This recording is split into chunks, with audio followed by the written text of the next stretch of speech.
Welcome back to our Native Gardening virtual series. If you're joining us for the first time today, my name is Sarah Beyer. I am Outreach Manager for Deep Roots. We've extended our normal spring workshop series this year to include these online virtual classes for everybody stuck at home. We hope that these programs will help you get into the native gardening spirit and make some plans for later in the season. As a reminder, you can find our previous session recordings online. Today's session will also be available in the next few days. Please visit deeprootskc.org/stayhomekc to view these recordings anytime. I'd like to introduce our presenter for today, Tom Schroeder. Tom is a Missouri Master Naturalist with a BA in biology. You might recognize his name from the numerous articles and photos on native plants and critters that rely on them that he has done. His work has been featured in the Kansas City Star, the Martin City Telegraph, and the Kansas City Gardener magazine. He's been a volunteer with Kansas City Wildlands for over 15 years, helping to maintain and restore prairie habitat in the metro area. It is my pleasure to introduce him today.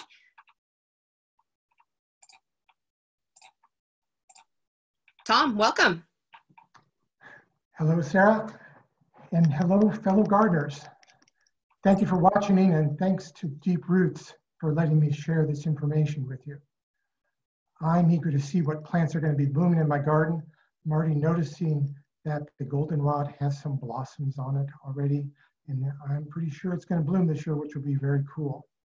I'm also curious to see what pollinators are going to come visit my garden.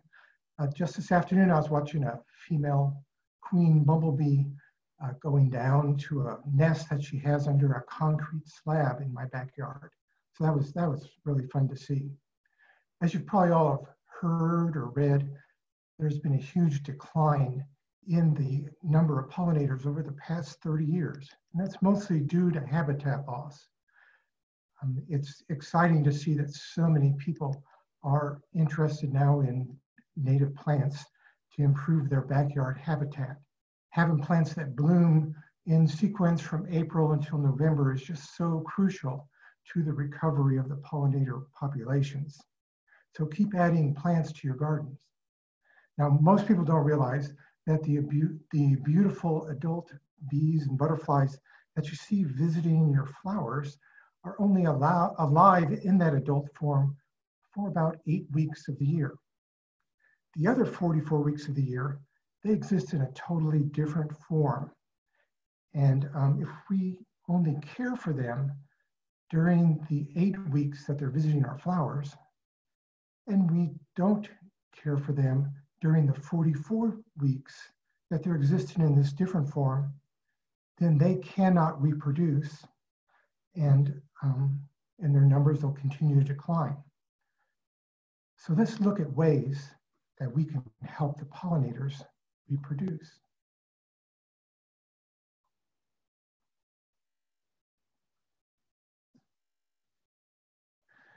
Now, first, let me apologize for this opening graphic here. My graphics team's been working from home, like many of you, and they've been homeschooling their kids, like many of you, and they've probably been drinking way too many of those quarantinis, like many of you. So I think maybe they got confused about what I wanted, but we'll still make it work. At the top of the screen, you see this smiling adult pollinator that we all recognize from it visiting our flowers. It could be a bee or a butterfly or a wasp or a moth or a flower fly or a beetle. And in this form, it lives about 8 weeks. And during that period of time, it lays eggs. Now, apparently those eggs look just like Easter eggs. Who knew? Those eggs hatch and they become larvae or caterpillars. They're basically the same thing. And the larva is an eating machine, kind of like a lot of us during the quarantine. It goes through 5 stages of growth, and then it wraps itself in a blanket of silk or plant material to form a pupa, and sometimes forms a cocoon around itself. Then inside the pupa magically transforms into the adult form of the pollinator. And then that adult form emerges when the seasons come back around again, and it's the right time for it to emerge. How long the pollinator is in each of these stages varies from species to species. But one thing we know is that the basic cycle of going from egg to larva to pupa and then to an adult form, that goes on in your garden year after year after year.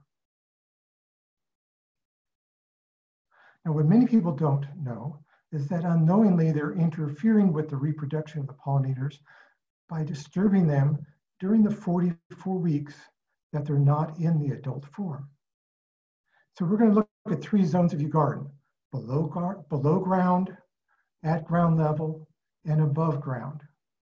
And we're going to look at how we might be interfering with the reproduction of the pollinators and look at how we can help the pollinators reproduce.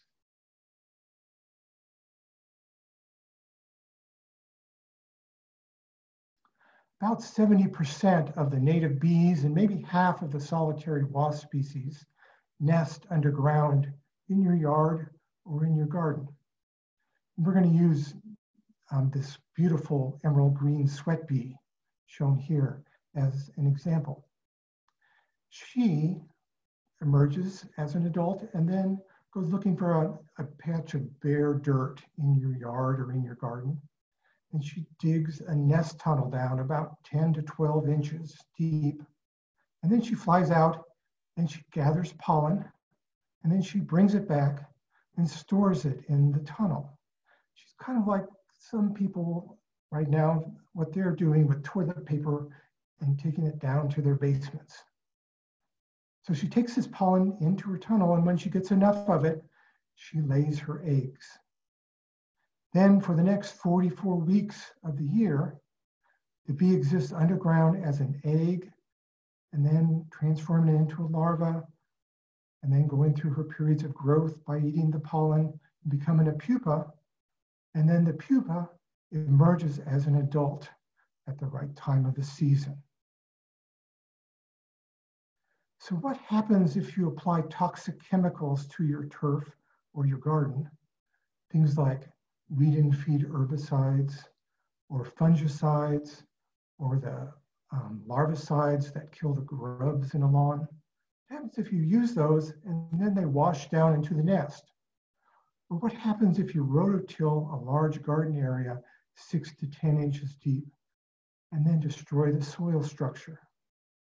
Well, the pollinators cannot reproduce, and then their numbers decline.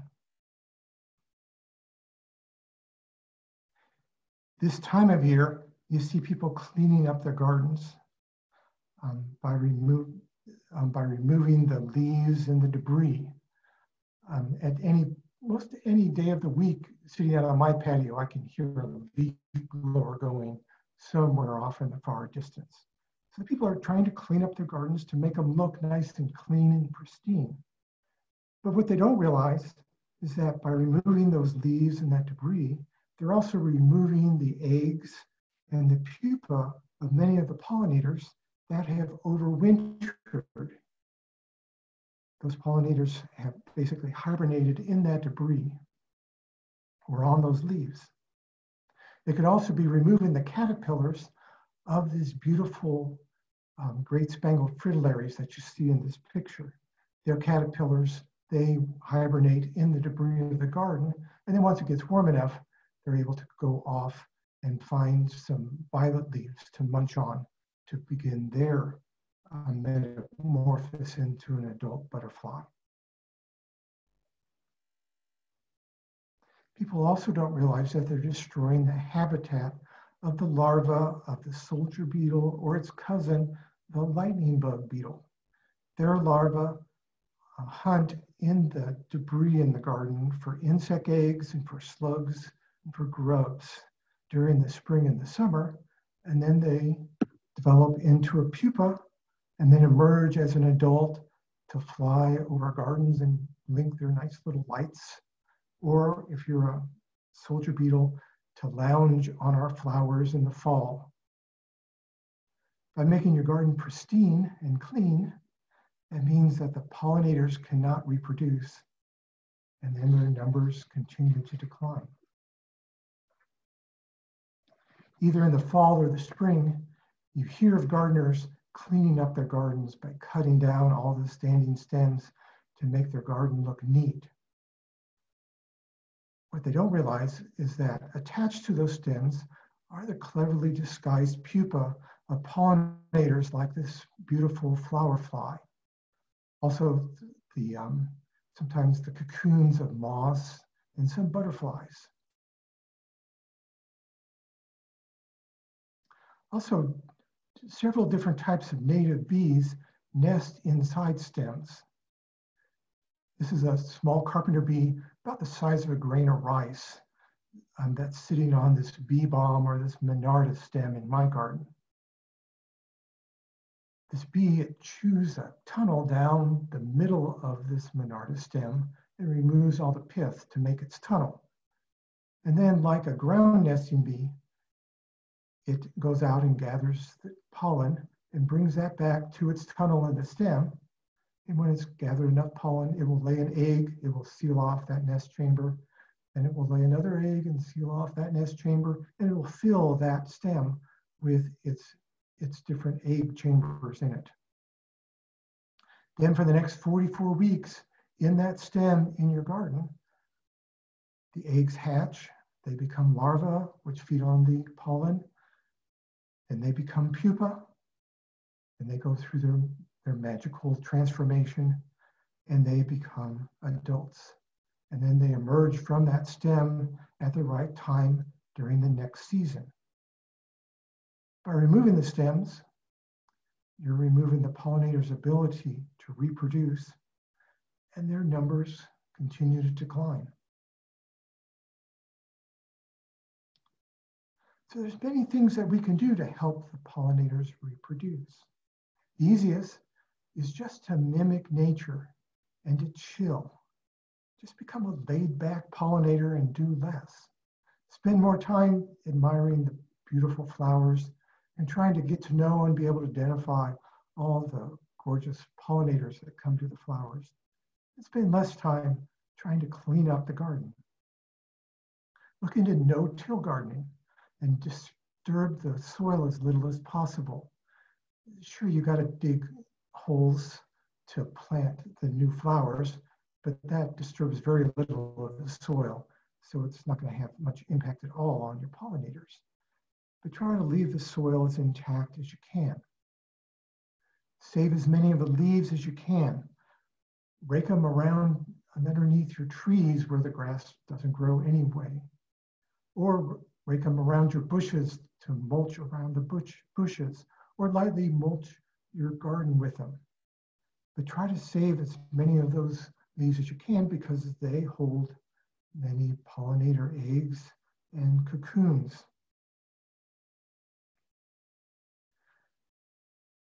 Let the stems just stand in your garden and let them fall on their own.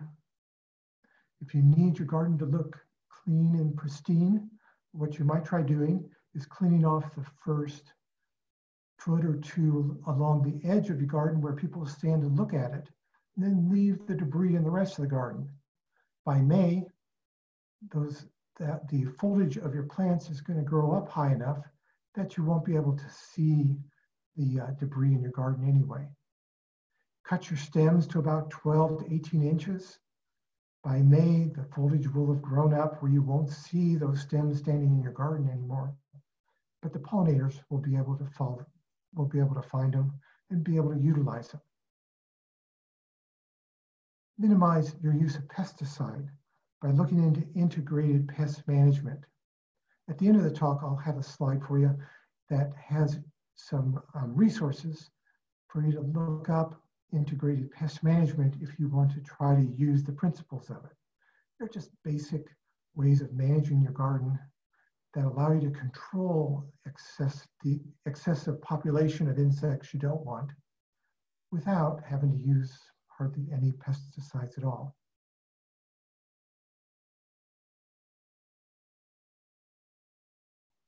So keep planting the native plants. and enjoy the adult pollinators that come to visit your flowers. But remember those pollinators the other 44 weeks of the year, when they exist as an egg and a larva and a pupa, and you really don't see them. And through your good gardening behaviors, try to help them reproduce. Now here is a list of some resources for you. At the top is a really nice web link to a PDF print publication by the Xerces Society that describes how to do integrative pest management around your house. And then there's a really good book that you can find pretty easily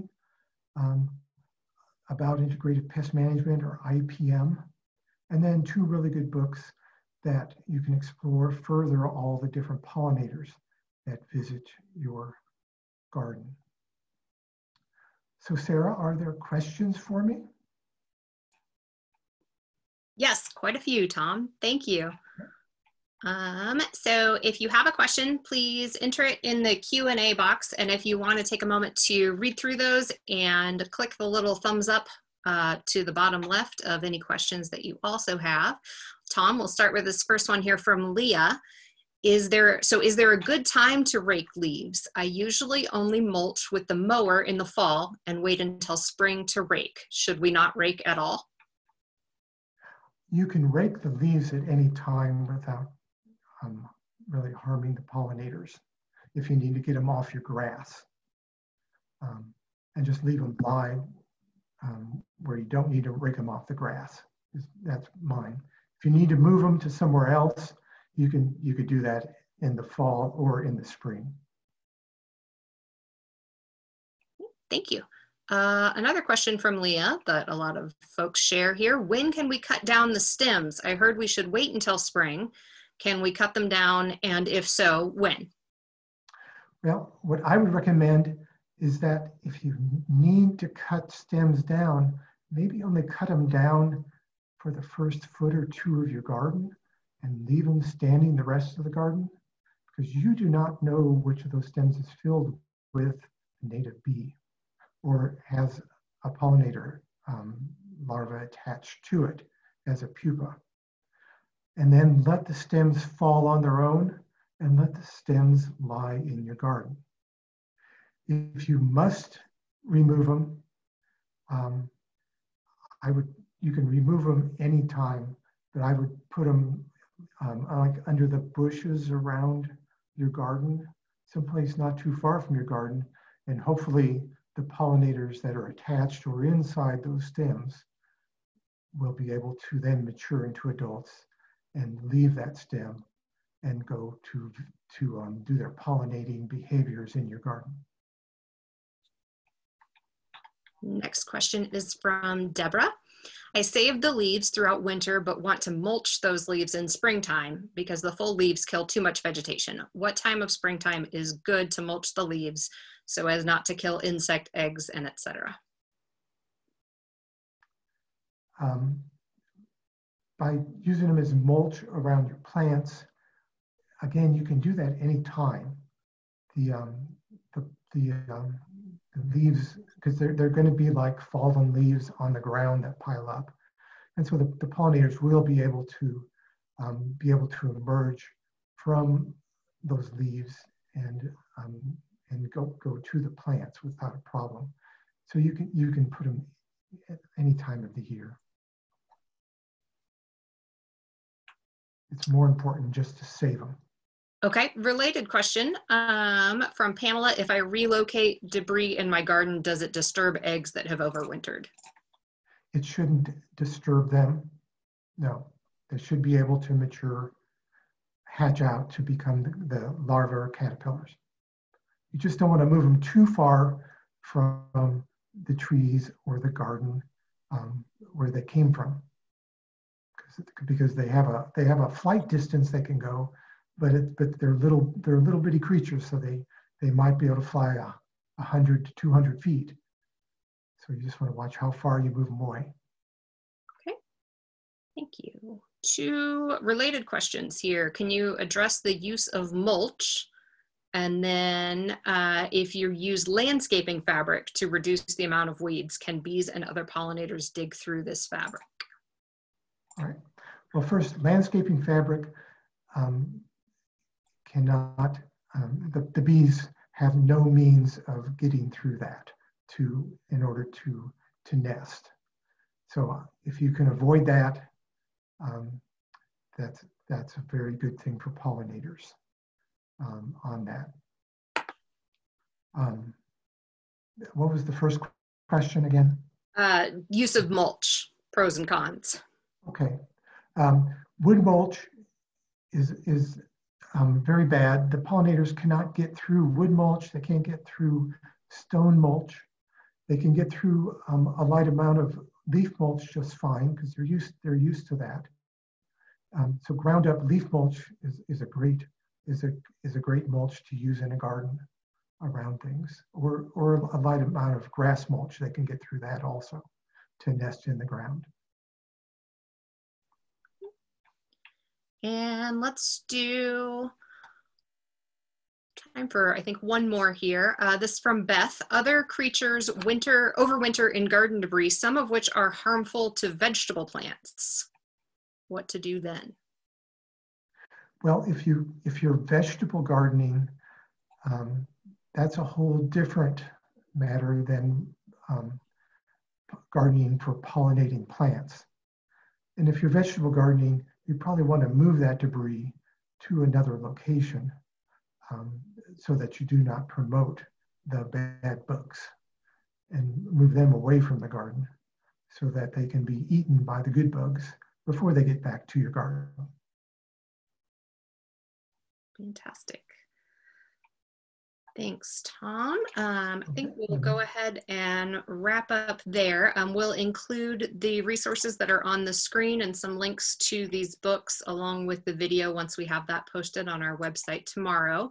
And then Tom, I'll get you some of these other questions that didn't get answered today. And if you wouldn't mind answering over the next several days, and we'll send those out to folks. So if you had a question that did not get answered live here, we will do our best to get you the answer in the next few days. Go ahead and finish us up here. I have just a couple of quick notes before we close out of the session. Tom, thanks so much. Thank you.